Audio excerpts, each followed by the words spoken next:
What is that?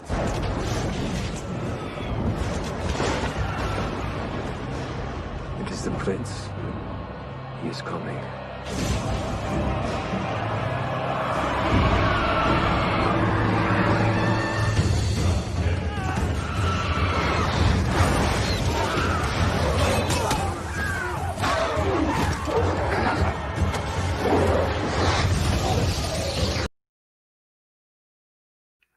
Hello and welcome to our horror character archetypes stream. Welcome aboard. I am very, very happy to invite my guests.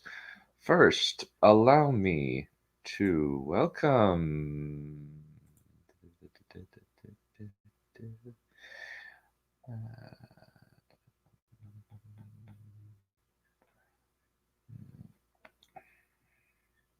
I got a lot of clips here. Whole la la la la la out of clips. Like. Look! The moonlight shows us for what we really are. We are not among the living, and so we cannot die. But neither are we dead. Hello there. Welcome, Nick Brown. Always a pleasure. Yeah, thank you for having me. Of course. And please welcome. Mike, do you want to see my new chainsaw and hockey mask? Oh, sorry. What am I thinking? Hello. Welcome, John Lemley. And also a first-time caller. Please welcome.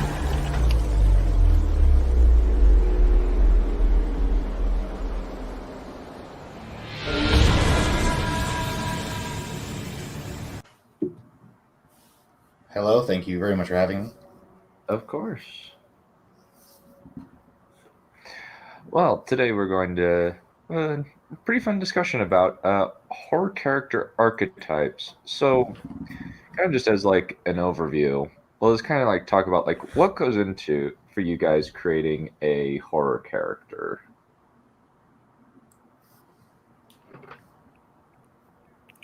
Usually for me, and when I try to write a horror story, try to make the characters less cliched as possible, and they usually have something going in, like some sort of either traumatic event or an inner demon they're battling before they go into the actual horror where they're battling the horror with outside. Mm-hmm. I usually try and have like a subject or like I don't know, like a message or whatever, and then build that character around it, and then like add depth later on and make them not just be like a basic molded stereotype and like an actual character. Mm-hmm. Actually give them personality and stuff. Yeah. Well, someone who's coming from a more technical background, who's not actually a writer, except in his hobbies, I think, you know, with all characters, I think that the archetypes are more generalized than, you know, than just limited to horror, right? So I'll talk later about how certain like of the basic characters are actually like refinements on or riffs on broader archetypes, right? Because I've coming from studying a little bit of Carl Jung, just a little bit, and sort of those sort of general themes and such. And I think that, you know, the universality of storytelling applies to horror as much as it applies to everything else. Very nice. Yeah, profession is another thing I just thought of.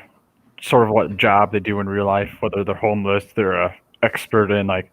They're a professor, they're expert in the subject, or they're just a blue-collar worker. Sometimes that helps sort of define a character in a horror setting. I think that sort of like the essential nature of horror means that like horror begins on some fundamental, like an inversion of what is known or understood, right? You know, the cliche line, you always fear what you don't understand, but that's true in a way. And so if you have an established normality and then you begin to eroding that established normality is sort of like the crux of horror and horror characters. And so if you establish it, you can have a totally, and this is kind of interesting, right? Because you can have you can have a character that's doing something totally fantastic, right? But if they think it's normal, like with Ellen Ripley, she's a trucker in space, right? Which is crazy to think about. It's an insane, amazing thing, right? But it's totally normal for her. But then her world gets invaded by this, a giant penis-headed alien.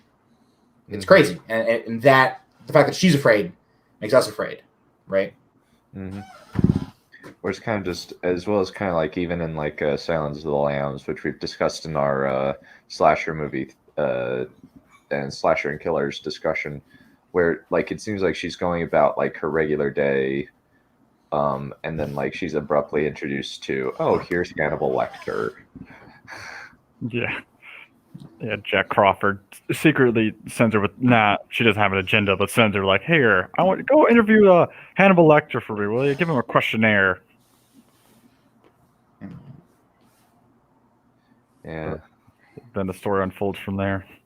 Yeah, because it's one thing for a trained police detective, even a rookie, to go and interview Hannibal Lecter, right? Because that's what happened in the story, right? It's another thing entirely for someone who should not be in that situation at all, interacting with Hannibal Lecter. Yeah. Yeah, it's definitely kind of something out of the ordinary. So going into the good guys, we've got what I like to call the dead meat / uninitiated, the people who pretty much always die in horror movies. It's the jock, the stoner, and the promiscuous / popular girl.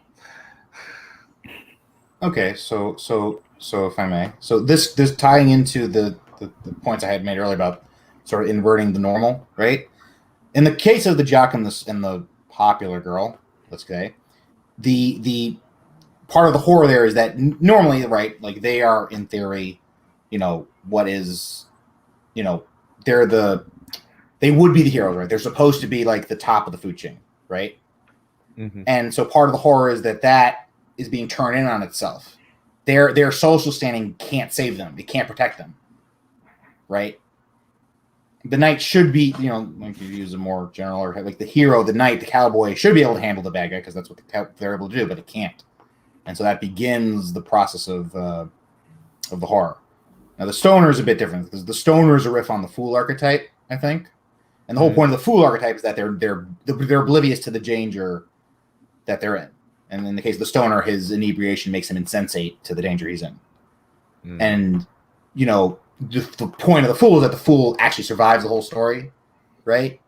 But even in this case, even that that protection that they're granted is violated, and so that's what I think was going on with that character. Yeah, they definitely have become a lot more sort of cliched as time has gone on, where they are normally seen like slasher films, such as like Friday the 13th is the most popular one, where you see all the jock, the stoner, the whore, and the popular girl sort of all thrown against Jason, the dead meat per se, and usually in those movies. Mm-hmm. Yeah. So, and that kind of like would fall into what we were discussing before the stream, where kind of there's usually like, at least in like old Hammer horror stuff, there's usually a handsome hero and a beautiful damsel to be rescued. Yeah, definitely in the black and white films, the Universal classic, where you have the handsome guy and the damsel. I'm trying to think, a popular one would probably be the original Dracula, where you have, I believe it was, they made Jonathan Harker your handsome hero, and then Mina Harker was the damsel being dragged in by Dracula.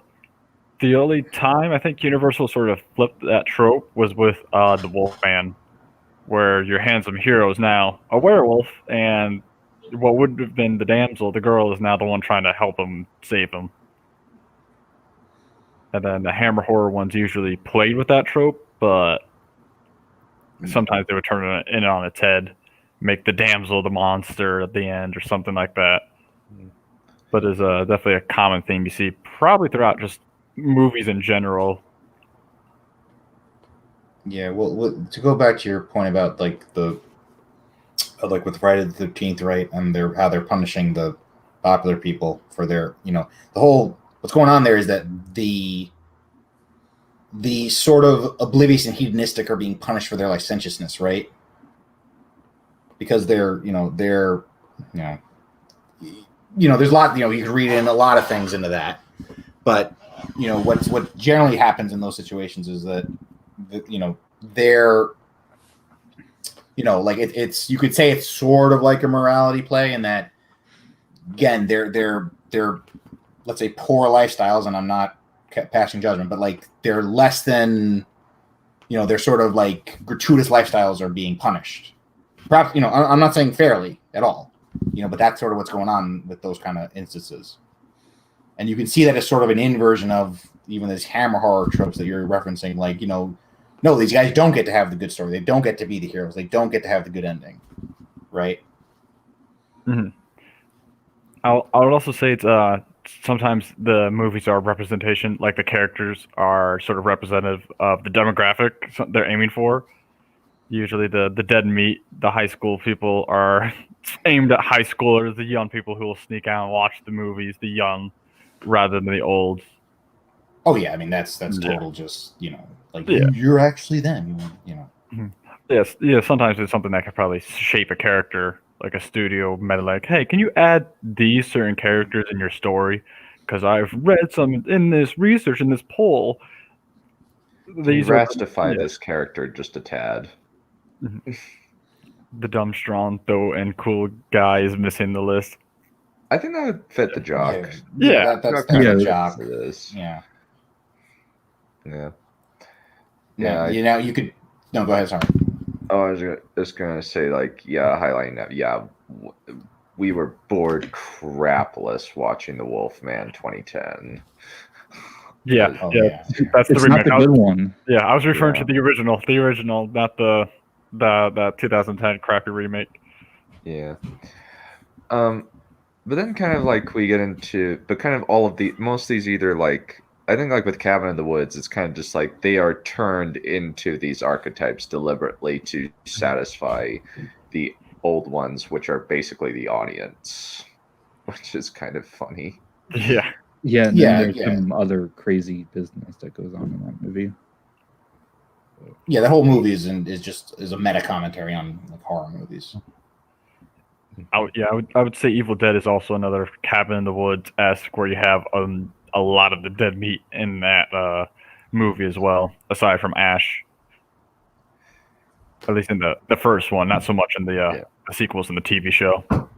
Though I do think that that movie has the distinct, I guess, dubious honor of being the only film that I am aware of where a girl is raped by a set of sentient trees.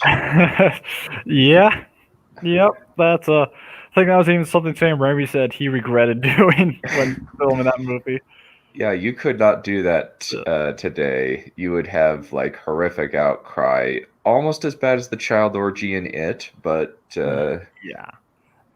I mean, the actress did show up in the Evil Dead TV show season 2, so clearly she wasn't too offended by it. Well, I imagine she wasn't actually raped by a tree. No. Joking. You can't know anything with these method actors. Dang, that's I have a lot of respect for that lady. Wow, impressive. But then we're kind of getting into the dude who's been through it all, and that can have a couple of different iterations. You can have the Monster Hunter, which is Van Helsing and the titular Van Helsing, where he's kind of cool and collected, calm under pressure, can basically kill anything. Then you have the dude who's been through a previous horror movie and has been traumatized. And then you got the kooky dude who's kind of just seems like he's an expert, but he's not that much of an expert. Like in David Tennant in Fright Night, where he's this show magician type person. David Tennant was in Fright Night? The remake, yeah. The remake. I'm like, I was about to watch the original the other day. I'm like, if David Tennant was in the original, I'm like, I would have watched that in a heartbeat. Yeah. So with the Monster Hunter, a lot of it is usually coming down to this is a guy with all of the necessary armaments to kill the oncoming threat is usually the main thing around this guy. That's kind of Right. Yeah. Now, the original, instantiation of this guy, right, was the original Van Helsing in the original Dracula, right? And there he's he's a professor. Like he's old man, all that kind of stuff, right? And so, kind of interesting to see the sort of like the evolution from that to, Hugh Jackman with a crossbow.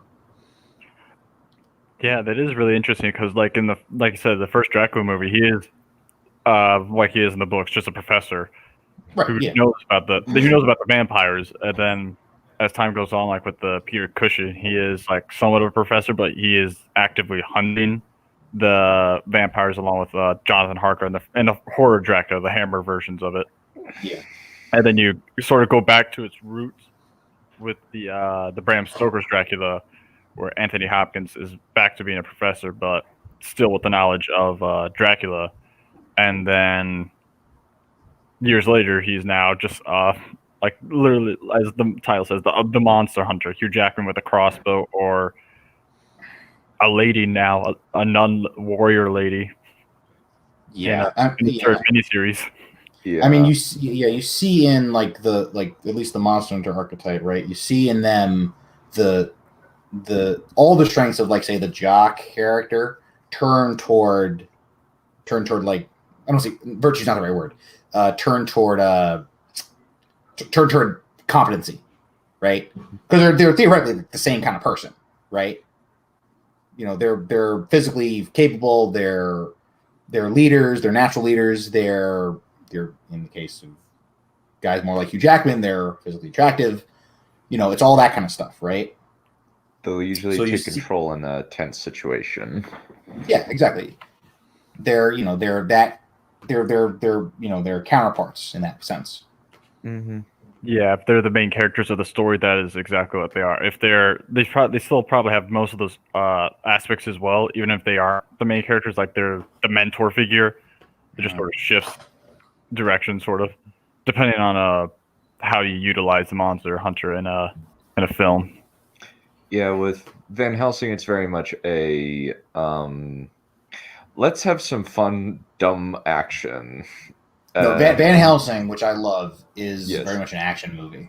Mm-hmm. Yeah, I would definitely agree with that. It's a very, very dumb action movie, but it's a fun one. It's just like, wow, Dracula, like, you are going for all of the cliches, but I still love you nevertheless. I loved it in the end when they where the main actress, the main character, the girl one, I forget her name from the movie, but she stabs the vampire, and she says the cliche out loud, like, if you're gonna kill someone, just do it. Don't bother talking about it, and then kills her or whatever. I don't know why, that always gives me a chuckle. Yeah, because it's hilarious. Yeah, it's just so funny. It's honest, right? It's earnest. Yeah. It's sincere. Yeah, they're not doing it to make fun. Yeah, actually, sly dog. You caught me monologuing. Yeah. Remember when movies used to do that? Just have fun.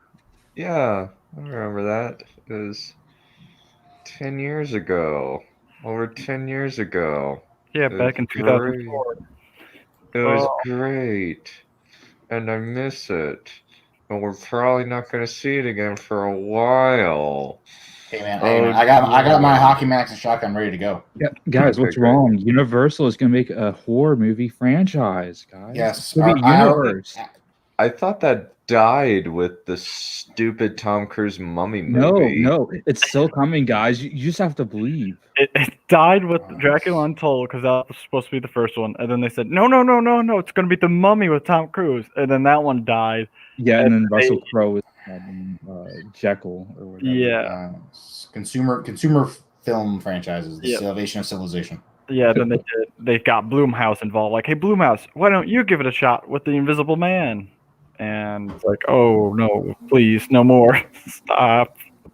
Didn't the Blumhouse do apparently like was it Blumhouse that did the Invisible Man that came out this year? That was like apparently like okay. Yeah, it has Elizabeth Moss in it. I did not like it. bland. Yeah, I was not a fan of it. That's because I love the original Invisible Man, and so how that one played out, I was like, oh, I didn't like it. And they had the actor from Haunting of Hill House and Blind Manor. He played Luke and Peter. Oh, I love that guy. Yeah, he was the Invisible Man, and they didn't use him that much. He was like in a couple scenes. It's just, oh, it's so disappointing. It's like, you have a great actor, utilize him, please. Yeah, that remake is a whole nother topic for another day. Yeah. So, in terms of the trauma victim, what would you say are kind of the elements that go into the trauma victim, other than like he's been through something that's horrific usually, but he can't, but he's like unable to kind of control like what he's been through. I think we're talking about it. The Haunted of Hill House characters, when they're adults, that's a good example. They're all sort of traumatized, or at least most of them. Steven kind of isn't, but everyone else, like Luke, is the most traumatized, where he's now become a drug addict. Yeah. Well, all right. Well, sorry. I know. No, go ahead. All right. So, well, I think there's in Lovecraft's best character like this is the protagonist from The Rats in the Walls. And his, not gonna spoil too much, but in that story, his family had lost everything, and his son had died in World War One, right? And he throws himself, basically the project that will eventually like undo him and lead to the horror of the story, is his way of like escaping. It's heavily implied that it's his way of escaping the trauma. And by the end of the story, his ending ring, which is probably the best like bit that he does that Lovecraft ever did in some ways, like that, those couple sentences, where he talks about everything that's happened to his family and his son, is like really tight, and it all like comes together in that one moment. Even though in theory they shouldn't really be related, but they are. Yeah, that's a really good one. I also do want to say it sort of build off what you were talking about, is that the trauma victim isn't always horrified by like the horror, like the ghosts or whatever. They're not like Danny Torrance. They're not all like Danny Torrance and Dr. Sleep, where they are traumatized by previous events of a movie. Sometimes it could be unrelated to the event. Mm-hmm. One of the main priests from the first Exorcist is sort of battling his own inner demons with whether he's religious or not. Does he actually believe in God or not? He's sort of toying with that idea on his beliefs. Yeah, exactly. That's like directly counter to like in Aliens, where Ellen Ripley is terrified of the aliens. Mm-hmm, yeah. Yeah, she's has PTSD of the aliens themselves, rather than like just some other event not related to what she faced. Usually the horror movies will start off like a sequel will have the traumatized victim battling their PTSD from the previous movie. Yeah. Or it'll start off with them already being traumatized by something else entirely. Mm-hmm. So why do you think that kind of like these two archetypes are so popular? What do you think like is so appealing about them? They're kind of I want to say the easiest to do, but sometimes they're the most fun to do. There's a lot of potential what you can do with a monster hunter and a trauma victim. Yeah, okay, sorry. I don't know. You could go. Hey, well, in the case of the monster hunter, right? Competency is appealing, right?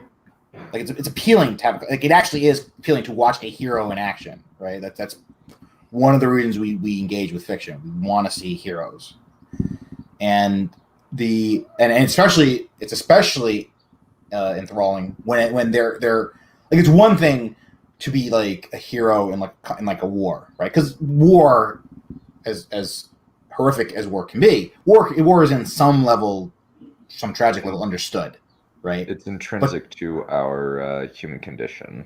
Exactly, right? But to be a hero in the face of the unknown, that's crazy, right? Like that's something special, something really special, right? And then with the trauma victim, it's like, well, like we all like, as much as we like hero figures, we also like tragic figures, right? We like people with damage because we're all sort of like that in our own way. Yeah, I agree with complete with that. What are your thoughts, JLO? Yeah, like competency is definitely something that people like to see because the more competent someone is, the more things they'll likely do. And then also, definitely people, I guess, like to see traumatized characters and try and like piece things back together from like where like trying to recover. Yeah, it's also relate like how an audience relates to a character. Usually, it's easier to relate to someone who is maybe not traumatized but has flaws. Yeah, because that way they're more human and they aren't just perfect. Yeah. You don't want the monster hunter, right? To use the dreaded word. You don't want to just have a Sue, right? You don't want to live vicariously through a Sue constantly, right? Yeah. So you do want flawed characters for that reason. Mm-hmm. Usually, it kind of has the and kind of like a trauma victim. Like usually, like with a trauma victim, you have to actually do your research of what PTSD does to a person. Like I need to watch Doctor Sleep, but I've heard very good things about like how it handles Danny Torrance's problems and destruct and like his trauma over like what happened with his dad and the hotel. Yeah, I liked it. It's not as faithful to the book as it probably could have or maybe should have been, but it is a really, really good movie. There's an extended edition of it as well. I haven't checked that out yet, but I've heard the extended edition is also really good. But just based on the theatrical, the movie's really good. I mean, when it's directed by same guy who made Mike Flanagan, who made Haunting of Hill House and Bly Manor, expect some good things from it. How good is it visually? Like, obviously, I don't expect it to be like as good as The Shining because it's like almost impossible. But yeah, it's hard. Yeah, you can't really match Stanley Kubrick's like visuals, but it is. I do like some of the designs going back to the Overlook Hotel. There's a lot to love from it, visually even. But yeah, Stanley Kubrick still remains master of that, undoubtedly. Okay. And then you got the kooky dude, either the dude who is like outside of the norm. Sometimes it's an old dude. I couldn't find an old dude. Maybe I should have just gone to the Pet Cemetery dude. Oh yeah, that's a good one. Yeah, I don't want to be buried in a pet cemetery. That's a good one. Yeah, that I have never watched either of the miniseries nor the remake, but apparently the tonal ending of the original, where it's like the Brady Bunch singing, "I don't want to be buried in a pet cemetery." After all this death has happened, I'm just like, oh my gosh, wow, why would you do something like that? That just sounds like a terrible idea. Yeah, it conflicts with the tone just a bit. Yeah.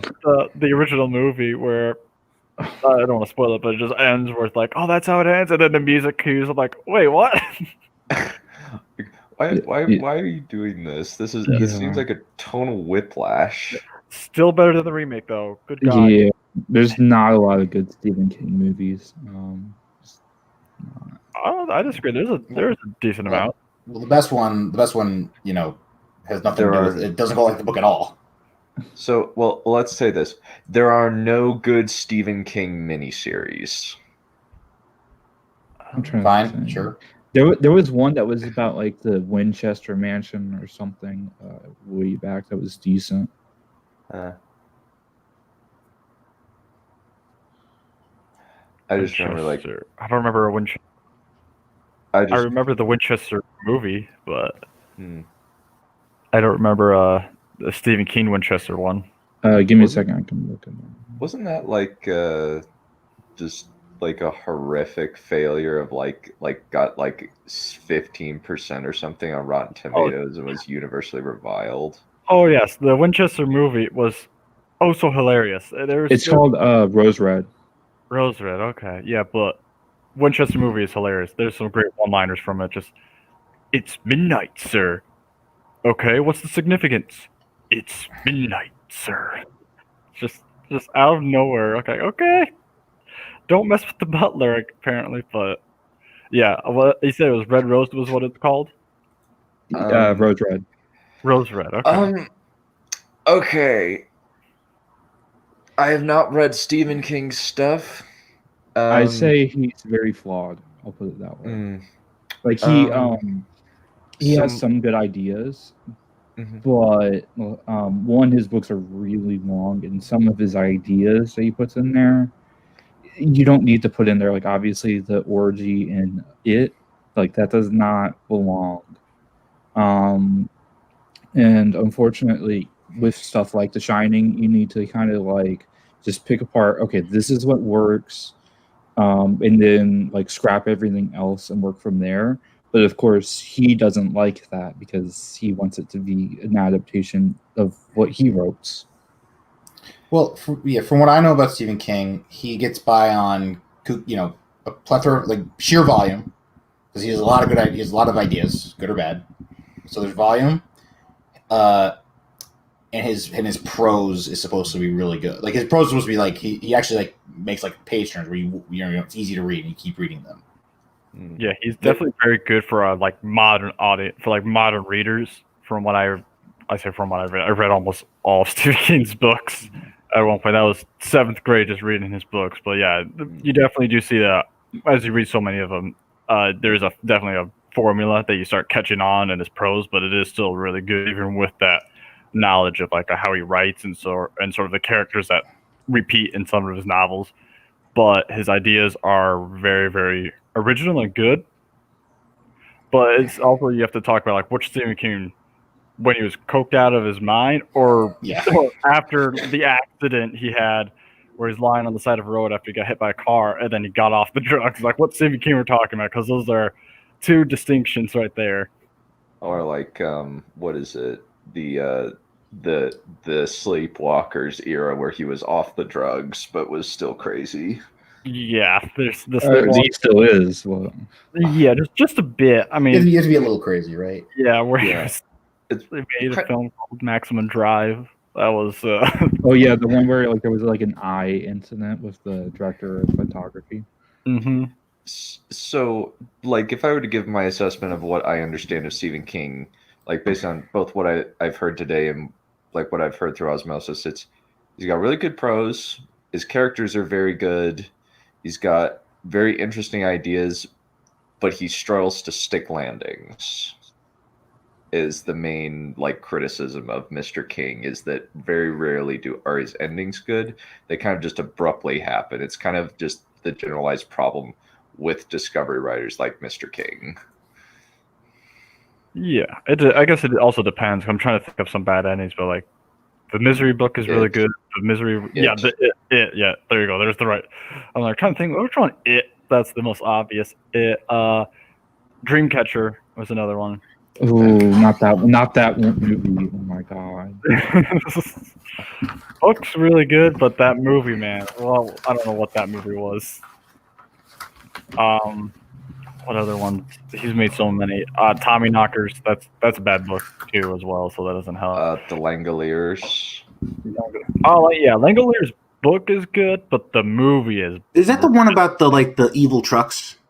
No, that's Maximum Overdrive. Langoliers is the flying meatballs of death. Yeah. Yeah, jeez. the meatballs in the movie, but there's something else entirely in the books. Like it's a short story, and he goes the cheap route of they're undescribable. It's like, okay, what does that mean? It's just big teeth, but yeah, that Langoliers miniseries movie I took this man flying CGI meatballs was not what I was expecting when I was first watching that. Well, you know, that's those. Why would you expect that? Because that's stupid. So many other things you could have done. Yeah, see, that's also the issue of, like, you know, tailoring the story to the medium, right? Because you can get away with that in prose. You can get away with saying it's indescribable to an extent. You can get away with that in prose. You know, at a certain point, you got to give, if you're going to show things visually, you got to some way give them form. Yeah. I will It say kind that of is. A lot of Stephen King is hilarious. Like, when like you try the and break it stupid down. spider, like the spider. Oh yeah, spider in it. He's a spider. It's like, Yeah. okay. At the end of the whole thing, like, it's this, like, evil, diabolical, like, insidious clown figure, and it's a giant spider. Yeah, the idea for it was that, or for Pennywise, was that he was supposed to be all of your classic movie monsters from the Universal ones. He was supposed to be like someone that can be shapeshifted into all of them. He just couldn't think of a good final form for it. One thing I'll give him credit for is like Carrie is very like there's a lot of perspectives because you get like newspaper clippings and like articles and letters and whatnot. Yeah, that's his first novel. His first was Carrie, the second was Salem's Lot, and then the third was The Shining. Like that's a pretty strong run right there for those three. That's a good way to get your name out there. I know he hated the Shining. movie by Stanley Kubrick. Yeah, because Kubrick so King wrote like a script or whatever for it, and like Kubrick didn't read it, and he changed a lot of stuff, mostly for the better. But King really wanted it to be like his stuff only. Yeah, like Kubrick basically completely like he took like the basic premise and just like totally did his own thing. Yeah, I think I prefer the book to the movie, but yeah, I know apparently that's a hot take, but not that like hot in terms of general people, but I would say I disagree with that. Well, you're not a big fan of the hedge monsters coming to life. The mini series just makes it like worse because that was King's version of his own. That was in the books, but I didn't like that. I forget his name. The guy who gets killed in the movie, he just gets killed immediately and doesn't do anything, and that became a big cliche in a lot of horror movies. Like the guy that like worked as like the chef or whatever. Yeah, I forget his name. I can't believe I forget his name. Yeah, and I know who you're talking about, but there's still like he like gets messages from Danny because he has The Shining also. Yeah, Dick Halloran. Yes, that guy. Yeah, that's his name. Yeah, he gets. I guess spoilers for The Shining movie. He gets killed off as soon as he comes in to help. While in the book, he does clear the path for them to escape, but he does get nearly dies by Jack. Yeah, or John in the books, but. Yeah, and like there was an initial version that like Kubrick wrote for the ending that was gonna be like even darker, but of course that didn't happen. Yeah, he also wrote there was a scene filmed where it showed Danny and Wendy in a hospital surviving throughout the whole thing. Yeah, I remember. Go ahead. I'm sorry. I just want to say it's probably. A good thing they didn't go with the dark ending. Otherwise, we wouldn't have gotten Dr. Sleep. Yeah, that's fair. And yeah, it would have been. I was shocked, or not shocked, but I was curious how Dr. Sleep was going to use Dick Halloran in the movie, because since he's alive at the end of the books and he's alive sort of in the beginning of the book, so like, how is he going to be implemented in Dr. Sleep? But they did it actually really well. But yeah, sorry for going off topic. No, you're fine. But with kind of the kooky dude, it's kind of usually just like he's usually like a red herring. I think actually an example of this I probably should have used actually is the old dude in Monster House is actually a very is an excellent example of this, where it's just like he's this crazy guy who is trying to keep you dang teenagers get off my fashion lawn. He's trying to get off the lawn to save them. Well, in that case, he's set up to be the antagonist, right? Mm-hmm. Like you think he's the antagonist. Yeah, they're usually the kooky guys that are like red herrings, where you think they're the villain, or they at least the characters think they're the villain, and then they turn out they're not. Because usually you get like either the kooky, creepy old people in the woods that come out like, "Hey, you shouldn't go on this road," or you don't want to go down that road. Yeah, there's a couple like of the early Friday the 13th movies have like that guy. I forget his name. Yeah, there's the one guy who knows you should stay away from Camp Crystal Lake. Ralph or something. Yeah. This whole thing is like, this goes back to what I was talking about before with like how like the normal people, like again, the inversion of the normal, right? The kooky dude is the kooky person, but they're the only person who usually they're the person who's equipped to handle the situation, right?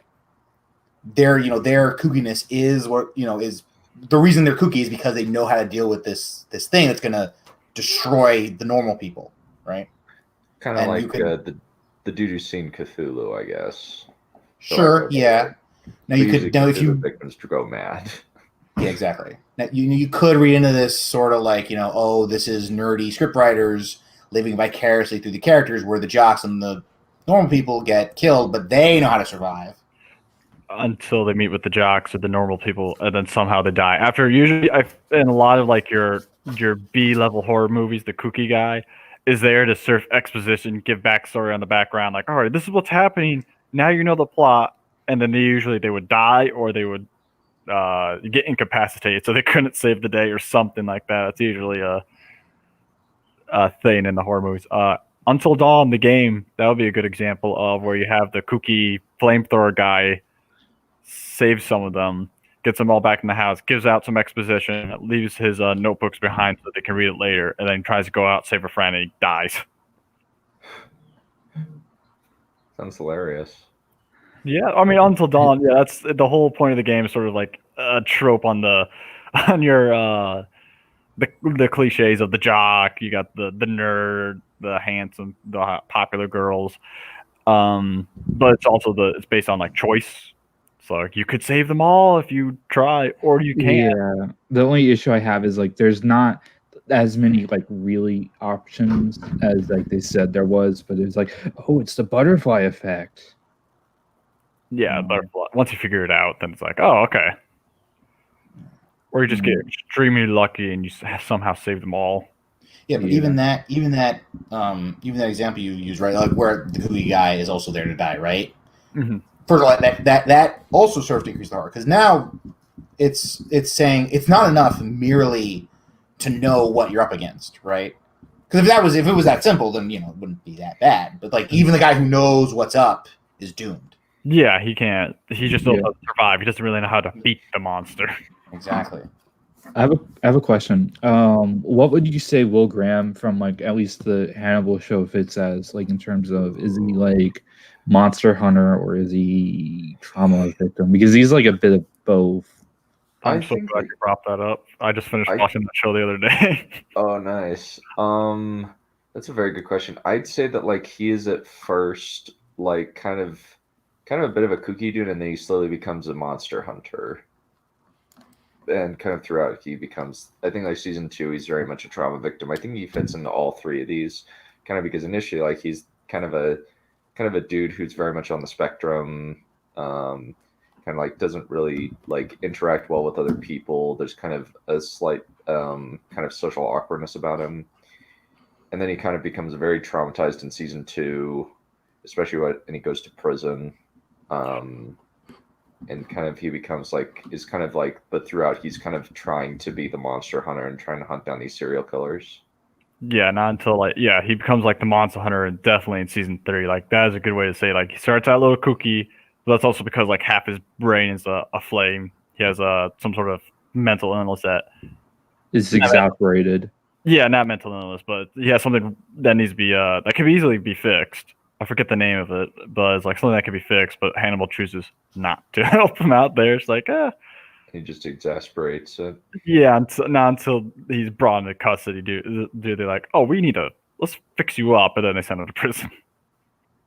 But then once he gets out, when he gets out, after he tries his luck at capturing Hannibal and all that, then in season 3 tries again, but this time all the events that have happened to him in season 1 and 2 combined sort of make him into the monster hunter he is, and it helps him dealing with like the red dragon at the end.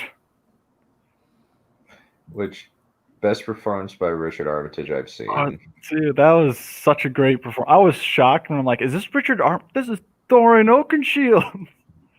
Love that actor. He's so good. And that was I was going to watch that Edward Norton with Red Dragon one, but I don't want anyone else to be the Red Dragon but Richard Armitage now. I was like, that's so Yeah, the standards are so high, and you don't want to.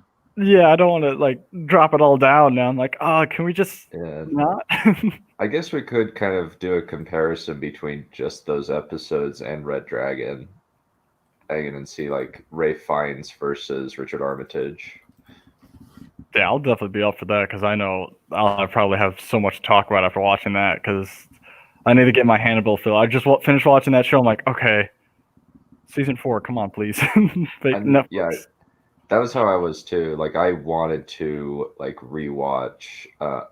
That's why I watched Silence of the Lambs after I watched the Hannibal show. Because I was just like, I need more Hannibal. Like I'd been like binging it for a while, but moving swiftly on. I think we've kind of covered this. Is there anything else you would like to add, kind of about like these specific character archetypes? Though, kind of, I guess you could kind of add like the dude who's a charlatan, or at least like claims that he knows what he's talking about, but he really doesn't. Oh, there's a guy in The Walking Dead that's that.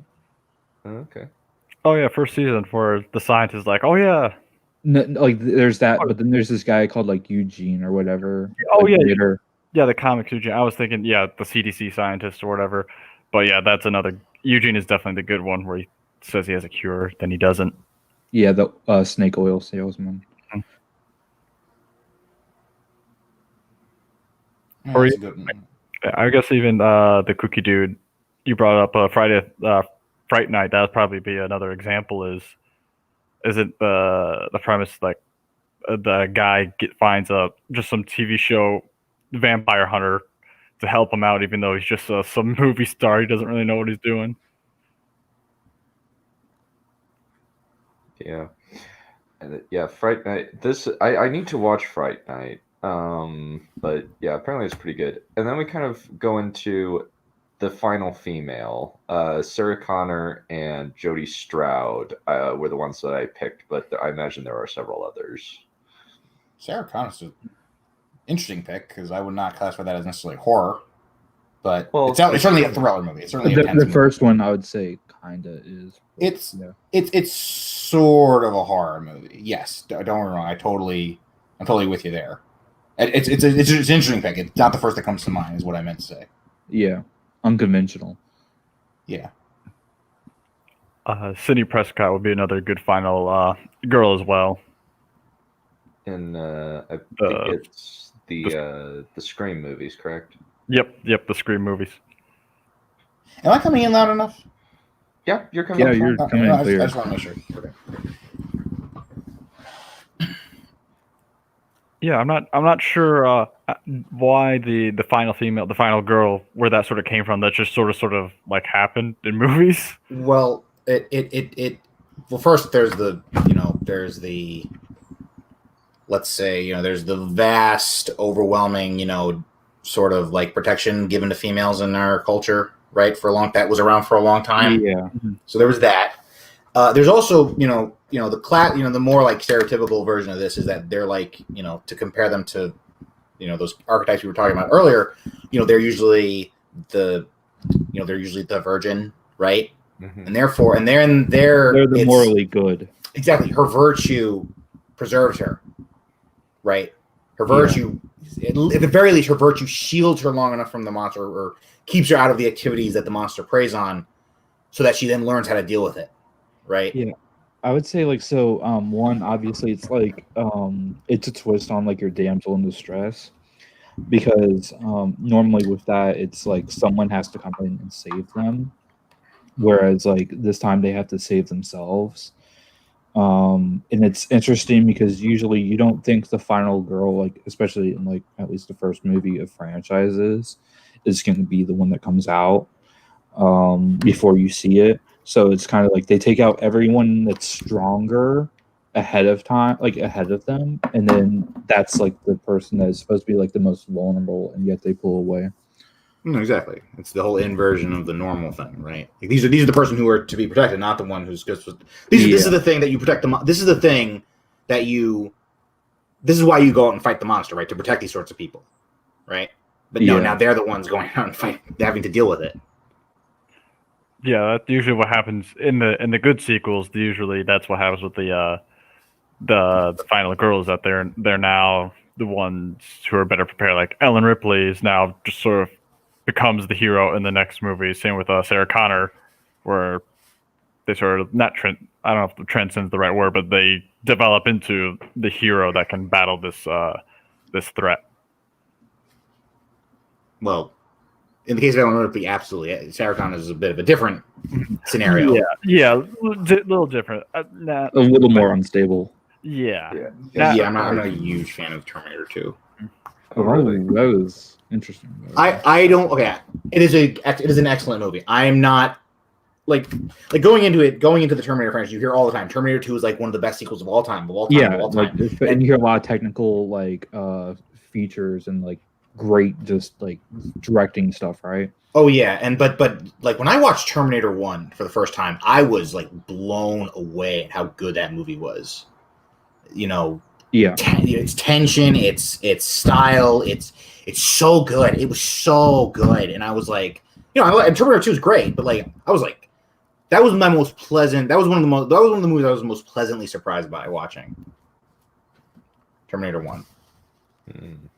Okay. But yeah. I think but I guess that covers a lot of like the specifics of like the final female. Is there anything else that you guys wanted to chat about? I think we covered it for the final female. Yeah, I don't want to get into like too many like academic like pretentious terms. So yeah. And then we have the kids. Usually they are either sometimes like in the case of Danny having the Shining, or the kids in the Haunting of Hill House being able to enter the red room, or like the room with the red door, or seeing the ghosts where the adults do not, is generally like the big thing that separates them from the adults. That's usually something that happens. Also with It is another example of this. Yeah, that's a thing in Stephen King's books. Is usually the kids are able to. I'm trying to think of specifics. Usually, It is the biggest one.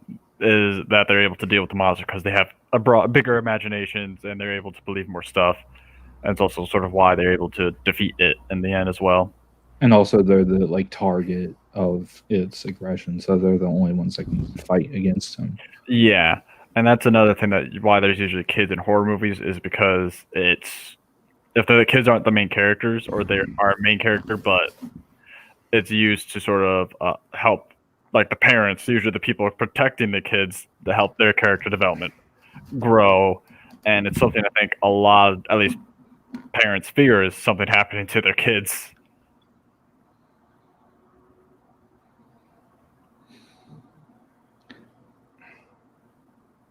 I think the example of that would be probably the Exorcist, where the daughter of the actress is taken over by a demon. You don't know who the demon is in the first movie, but then they give it a name in the second movie, Pazuzu. Yeah, that's the name. I'm trying to think of what that is. Yeah, there's been a few of those movies, so I'm trying to. Yeah, for Exorcist, just watch the first Exorcist and the third one. Yeah, the third one's the one where they have like the statue, like they do the thing where it's like a nurse and then they cut away to a statue without a head or whatever. Yep, that has George C. Scott in it as well, which is always great to see him in movies. You know you're in for a good movie when George C. Scott's in it. And Brad Dourif, he's your sort of the main villain, which is very interesting. But back on topic with the kids, that's sort of I think why you see a lot of them in like the horror genre is because usually they're the most vulnerable, and they're also the ones that many characters want to protect a lot. Yeah.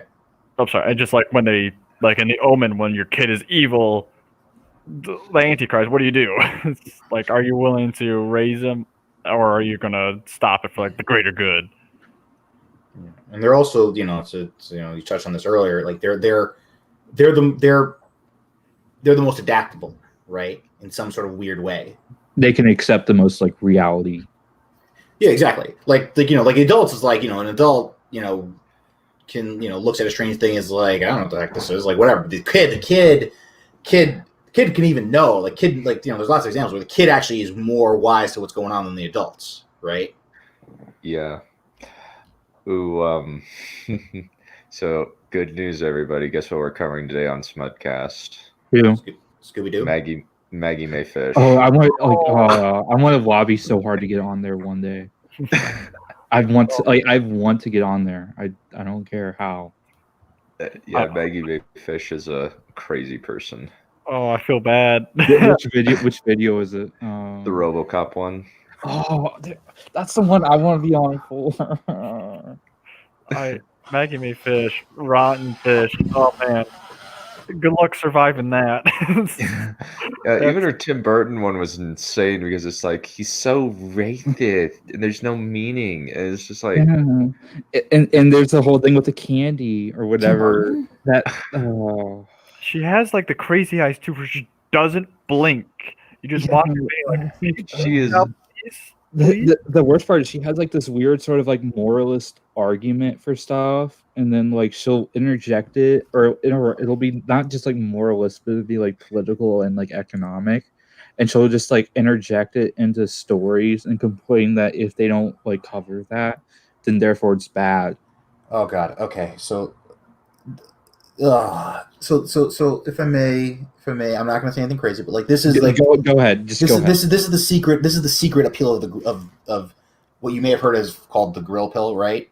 It's the desire for non-political spaces. Yeah, no, like escapism. Not even escapism, because there's a place where escapism. You just want to like relax. You don't want to like exactly. You want to engage with the immediate. You want to engage with the people around you. That kind of thing. Yeah, you don't want to have to escape your boundary, like your. You want to cultivate a non-political space, right? A private space where you don't have to be consumed by these or like, preached at. I know. Oh, my head. Yeah, I don't particularly like being told I'm watching movies wrong. Oh, I just want to go back real quick about like the kids. What would like Carrie count as? Because she has like abilities, but the way she's treated is definitely not as like a special child that is like cared about. Well, Carrie ultimately becomes the villain, right? Yeah, not because of her, but yes. I mean, she's tragic, obviously. Like, fucking love Carrie. Yeah. So, in terms of the bad guys, so we have the psychological kind of mastermind / killers like Jigsaw and Norman Bates. Norman Bates suffers from like a personality disorder where his insane mother comes out of him and starts killing people. Spoiler, dude.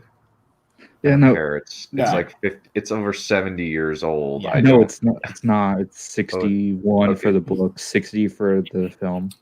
Okay. Not 70. It's 60 years old. I can spoil it. I don't care. The Sixth Sense is still spoiled, so I don't think you can. Yeah, like I don't. Yeah, come on, I'm just going on. But so you're it's interesting the distinction. You're grouping these two guys together, right? Because Norman Bates isn't like very different. Yeah, Norman Bates isn't like a diabolical mastermind, and he's not doing it out of any kind of like higher point, except like maybe he doesn't like sexy woman for various reasons. Mm-hmm. Whereas Jigsaw, he's like, he's He has a putting people through vision of the tests. world. Yeah, exactly. He's putting people through tests and that kind of whole thing. Right? Yeah, depending on the Jigsaw you're talking about, the original or there's like the cop. But Yeah, there's like followers of. Yeah, I'm not like disciples would be a better word. yeah, and then there's like I guess Carrie Eels. And the seventh one is like the new Jigsaw. He's the heir. Sure. I know I mentioned before when we were talking and even in the chat yesterday, there's to me there's two essential types of horror and therefore horror villains, right? There's moral horror and cosmic horror or existential horror, right? And moral horror is more like this, right? Where it's the horror of what's happening is like the sheer like willful malevolence of the person in question, right? So and scale nature is the destructive thing. Yeah, it's what diabolical actually means. And scale doesn't necessarily have anything to do with this. So like my favorite example is actually The Party from 1984, which not gonna spoil super much, but like the 1984 is a dystopian novel. Oh yeah, no. Yeah, of course. I'm just saying it for the audience, whoever they are. Okay. So it's it's a dystopian novel about an oppressive government and the oppressive system and the insanity of that oppressive system and the brutality of that oppressive system. And sort of like one of the slow burn reveals of the novel is why they're doing what they're doing. And there's a point where the protagonist and the antagonist are talking, and the antagonist is like, "All right, why do you think we do what we do?" And the protagonist is like, "Oh, you're doing it to impose order on society. You're using the justification that every tyrant has always used." And the guy, the antagonist actually gets like really angry at this because he's like, "No, we're doing this because we want to do it. We're doing this for its own sake and no other reason. We're not lying. We're not even lying to ourselves about why we do what we do." And that's in obviously in its context, that's a moment of like supreme horror because now there's like no out. There's no like justification being provided for the action. It's like it's pure willful evil at that point. Right, that's like horrifying. Mm-hmm. Okay, kind of like the bad guys in V for Vendetta. Yeah, I would say like in 1984, like it's so like structured like the society where the only way you could maybe counter it is to become that power, but even still, there's like so many people competing and so much like movement within that structure that you're not going to be able to change things. Well, yeah, I mean, they're controlling it. Like, that's the whole concept: the inner party and the outer party. Yeah, and like they've set up the system, and again, the system is set up. There's lots of philosophy that goes into that, but like the system is set up that like the people who, like, the only way you get enough power to be in position to make good changes, let's say, is to be like the horrific person that they are. Right. Yeah, and even still, like, there's so many other people competing for that spot. Exactly.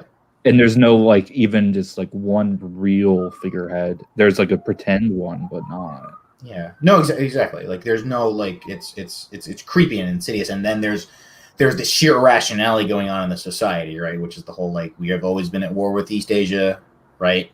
That thing, the whole thing, and that goes into like will to power stuff, and like. The relationship between philosophy. Yeah, it goes into it goes into the relationship between reason and will and morality that we're dealing with in modernity, but let's not get into that. Mm-hmm.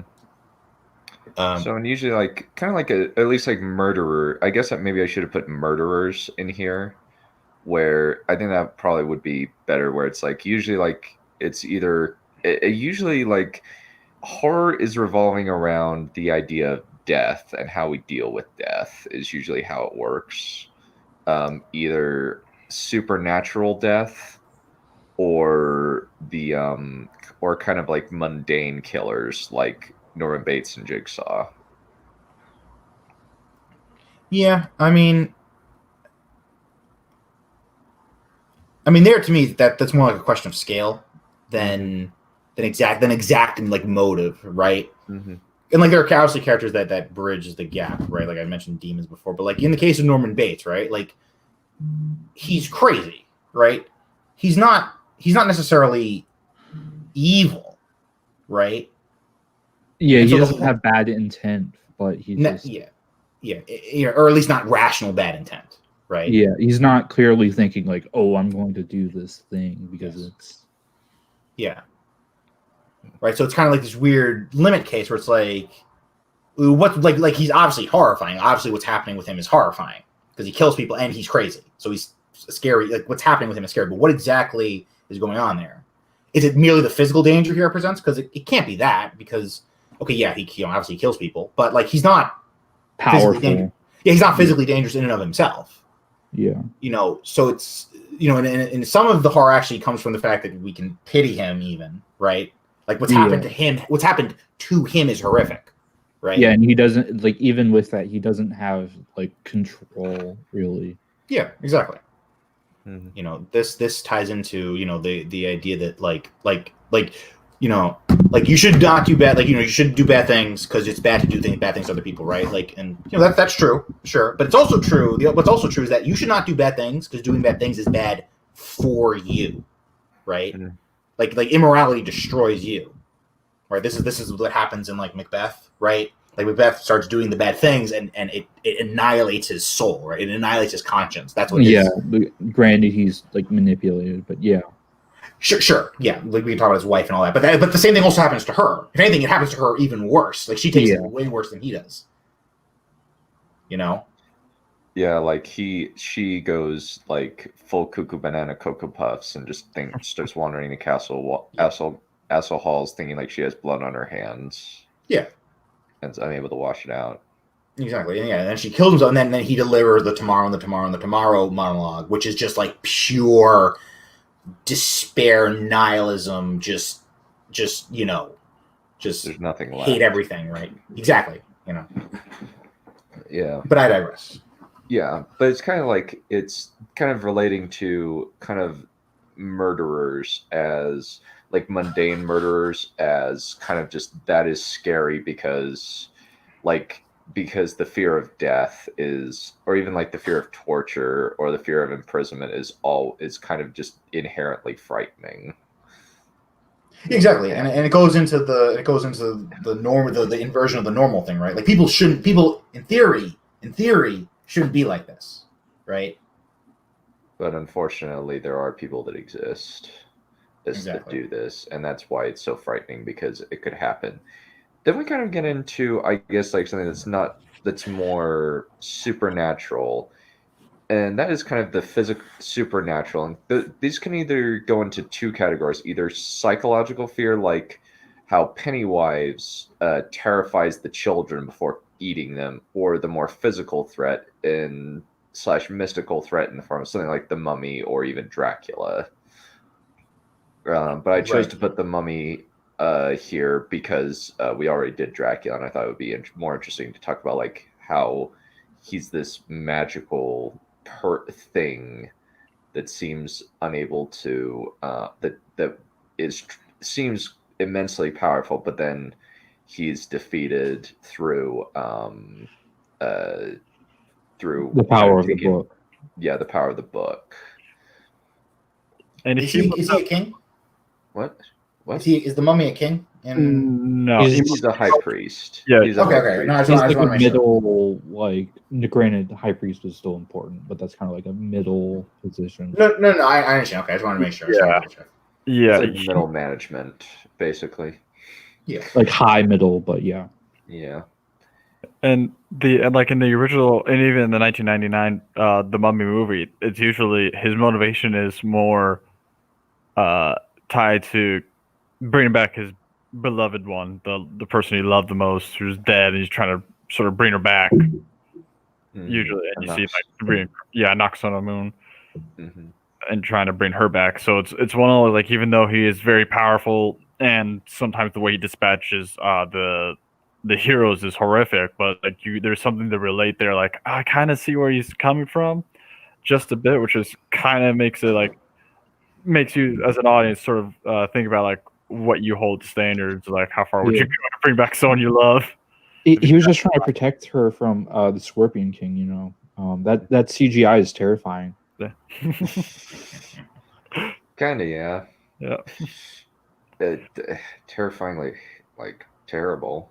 Yeah, it's just That I is the want worst to know what they CGI were I've ever thinking when seen. they did that.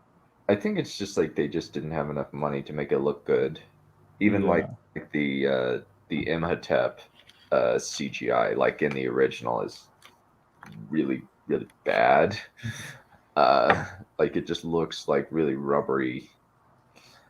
Yeah, they were still learning the ropes back then, and they didn't have the access like Steven Spielberg and George Lucas had, because Yeah. they sort of for a little bit they sort of marketed that technology to themselves and to those who were able to pay it. Yeah.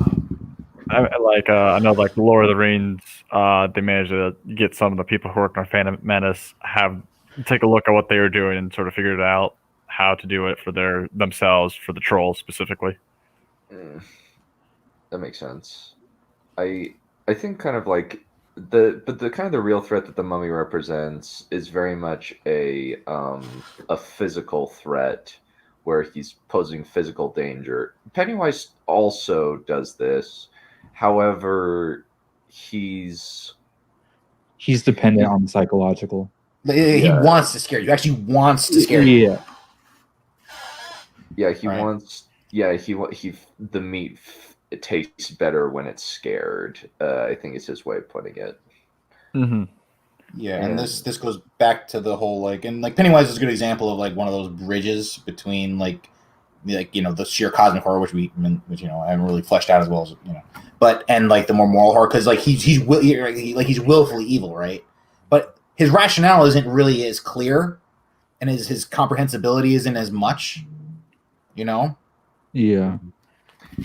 And Like, then there's like some giant turtle that creates the universe that talks about him. I have Stephen King should really tone things down sometimes. It feels like he's like almost like a straight parody of Discworld, where there is an actual flying turtle that goes through space. Yeah. Are we sure he was on? He was on all the drugs at that point. Oh yeah, we're sure he was on coke and not acid. It was. I think that was the cocaine years. But yeah, the giant turtle's also Dark Tower. Like Stephen King's books are all connected. It's all like one big universe, or not all, but most of them are one big universe. And the giant turtle's from the Dark Tower. So if you ever read the Dark Tower, it's like, what is this? What am I? What the heck am I reading? Yeah, like, what is going on? He might have gone too far in a few places. Just a bit. Yeah, seems to have. And kind of like I think that Lovecraft also fits into this with kind of psychological cosmic horror. But we can kind of do that another time, I think. Maybe that'll be like that'll be the last week of the month is cosmic horror. What would you classify a Reanimator as? Because that's all. That is based on. Yeah, I'm trying to think because there's also a movie about. Like, I'm more familiar with the movie than. Yeah, because the movie. I haven't heard of either, so you'll have to explain it to me. Essentially, a scientist is able to bring people back from the dead. He makes a serum that can do that. But is that based on a Lovecraft story? Yes, it is. Yeah, there's some like body horror stuff. Yeah. That seems like kind of almost like That seems like a Frankenstein mixed with Harry Potter. It's very and like Hallows. It's a B movie like horror, and it like really leans into it. Yeah, and I mean he kills one of his competitors with a shovel and brings it back to life because he's trying to figure out when's the best time to bring someone back, and that's like the more recent they die, the more stable their minds are, and they're not insane, but clearly it backfires. That honestly sounds like George R.R. Martin's way of bringing back people from the dead with Relorism. Yeah, that's exactly it. I think George R.R. Martin actually mentioned Reanimator, or at least H.P. Lovecraft a couple times in some of his interviews. So that might be where you got some of those ideas from. Well, there are tons of references in his books about.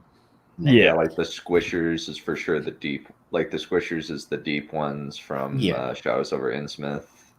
Yeah, there's a couple little references here and there. You know, the whole thing with the Ironborn, the Black Goat of Qohor is actually one too. Yeah, since like there's like this since there's like this Lovecraft deity that's representative of a goat. I think it's Yog-Sothoth or something. Or maybe I'm It's wrong. Yabshid Nigarath. Oh, You could shoot me for knowing that. oh, Yabshid nice. Nigarath, the Black Goat of the Woods with 1,000 young. So that's a Qohor Okay. reference. Yeah. Oh, okay. Yeah. I need to get more into the Cthulhu mythos. The only thing, like, most of my exposure is either through Quinn's Ideas of Ice and Fire and overly sarcastic productions review of Lovecraft stuff. You should. I mean, you could just find like the audiobooks are all in the public. His whole works are in the public domain, and you can find the audiobooks on YouTube somewhere. I think I know the complete section was like $5 on Audible. So If you'd rather have it like that, yeah. yeah. Yeah, But the whole point with Lovecraft, right, is that the Lovecraft was coming in at the in the early 20th century, where it seemed as though man's capacities were limitless, right? And okay, no, go ahead.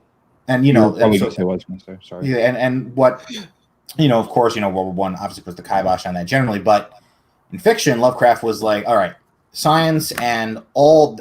The more we learn about the universe, the more horrifying it's going to get, because the vast cosmos is indifferent to us, blah blah blah blah blah blah, and it's going to be horrifying. We're going to discover things we are not going to be equipped to deal with, and it's going to be traumatizing, and that's sort of like the essential, the essential undercurrent of Lovecraft. Yeah, it's a lot of just like you don't have the power to do anything, and you know that. Exactly, and so like the whole conceit behind cosmic horror is that there's this fundamental unknowability to the universe, and the dread that results in. Like how in what is it, the Mountains of Madness, where they find the birth of human civilization, and instead of like it being Adam and Eve, it's this humans were basically the sweat coming off of this giant monster that defies description. I don't think that's in the Mountains of Madness. That doesn't sound like the Mountains of Madness. I mean, that whole stuff was worked in more. I think Durleth did that later. That kind of stuff. But yeah, sort of like the like Lovecraft's obviously like this hardcore atheist kind of, and I'm not no versions, but like he's coming from that like, oh, it's all just bunk, it's all just like terror and horror in life, and like that, like that sort of like undergirds like the whole thing, like let's say you want to be like really religious, right? Like the sort of like the fundament and like in like the classical religious perspective, right? The very underpinning of reality, right, is the divine, right? It's the sublime goodness, right? If you want to invert that to like do true cosmic horror, you say like no. You reach the limits of reality, you reach the bedrock of reality. It is horror, and it's like infernal, right? It's either infernal or it's indifferent, right? And that's horrifying. Like our reality is the dream of this ancient god. Sure. Yeah. That when he wakes up, he'll die. We'll all die. Yeah. That's like a classic version of that. Yeah. Mm-hmm. And then kind of that goes into nature, like, because fundamentally, like, man has struggled against nature throughout all of his existence. Like, I think the Greeks had. So I was watching this. Actually, this documentary on Hercules, and how like a lot of his labors are his labors can be classified into, I believe it's a few categories. You got Hercules versus nature, as well as nature of man, where the lion is rage or pride or something, and the hydra is lust. And stuff like that. And finally, the Cerberus is death. There's like kind of conquering distances in the form of like getting the Gyrion's cattle, and the Diomedian mares and the Amazons and the Cretans is Greece's conquest over other countries. Yeah, I know. Yeah, that part about how like it represents Hercules triumphing over the others. That I've heard that one before. Mm-hmm. And as to the conflicts, like what are the essential conflicts? It's man versus man versus self, man versus nature, and then you can say man versus, and you sort of say like man versus the universe or man versus God, but that's sort of like encompassed in those other three. Mm-hmm. Really, or man versus death might be an example. Yeah, and the entire Hercules story is sort of him against Hera, so it is sort of man versus goddess. Yeah, because it's all about sort of her revenge. She's sort of the catalyst for the labors. Yeah. But yeah, that's kind of the essential nature of but kind of like with kind of nature of the antagonist. It's mostly just this. The scary thing about it is this unfeeling, uncaring beast that you can't reason with, that just wants to eat you. That's only driven by hunger. Is the main scary thing about it. Mm-hmm. Yeah, because exactly. like the wolves are sort of the wilderness, the forest. Jaws is the shark in the water, the fear of the ocean. Cujo, the dog, is like just the fear at home, sort of. Yeah, it's like the fear of like something domestic that you're comfortable with turning against you.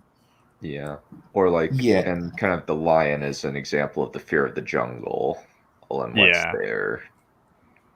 Exactly. I mean, Jaws is like the best example because it's also like a great movie, but I mean, Jaws is like horrifying, right? Like Jaws is so horrifying, like when you really like start watching it, and because it's also environmental, right? Like it's one thing, we're terrestrial animals. Technically, we're sort of like almost amphibious in some ways, but we're terrestrial animals, right? The Jaws is operating in his environment, right? Like we're total strangers. We're almost like not the invaders, but we don't belong anywhere near this guy. We're out of our field. Exactly. We're the trespassers in an alien country. Exactly. And and an alien, and speaking of alien, right? Like alien, the xenomorph, right, is interesting because it's sort of like it's sort of this, right? Because it's like an animal, like just don't get me wrong, say with me, like because originally it's like presented as like it's just another creature going about its business, right? Yeah. And then, but like there are like weird hints, even in the first movie, that like, and like part of what starts making it even scarier is like it becomes ambiguous as it goes on, like how malevolent it is, let's say, because there's how it killed. Wait, what? Would you call it ambiguously brown? No, it doesn't jog anywhere. I would say like part of. Sorry, I couldn't. Also, I'd add on like there's the issue of like how much is Weyland Yutani trying to like profit off of like I don't know researching this alien, and of course the humans are just pawns and they don't know this at all. That's one of the big twists of the movie, right? Like the the callousness of the corporation, and like spoiler, the reveal of exactly what's going on with Ash and the rest of them, right? Yeah. And but more to my the android to my point. The android with the shifty eyes turned out to be the traitor. Exactly. But to my point about like sort of like the nature of the android of the xenomorph's evil, right? Because there's the part where it kills the other woman, Decker, I think her name is.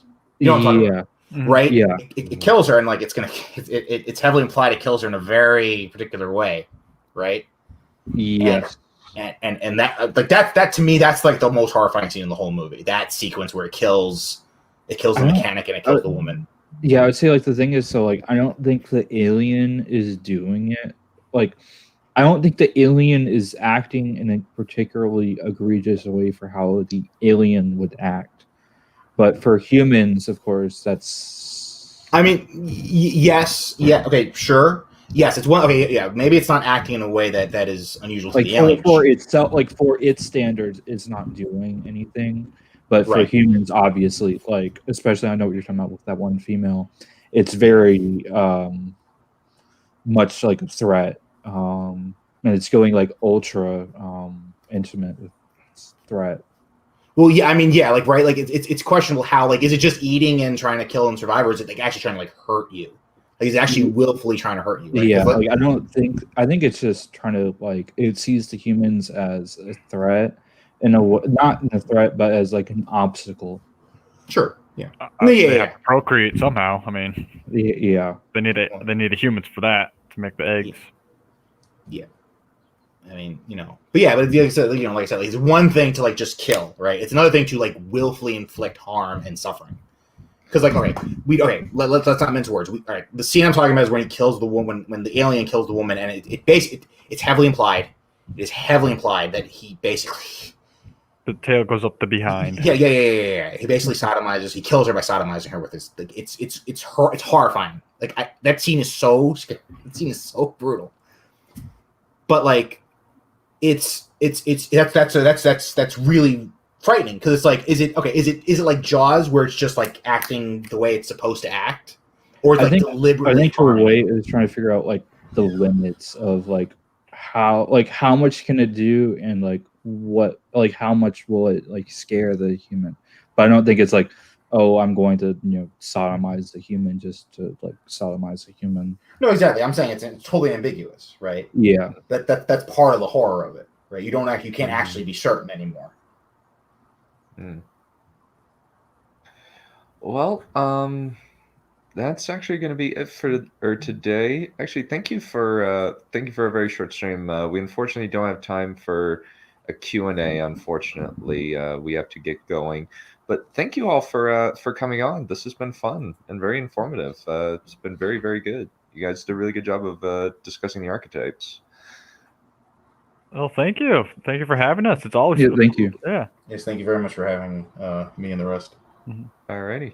Well, thank you all for coming. And I have to say one last thing before I head off to Smudcast, and that is.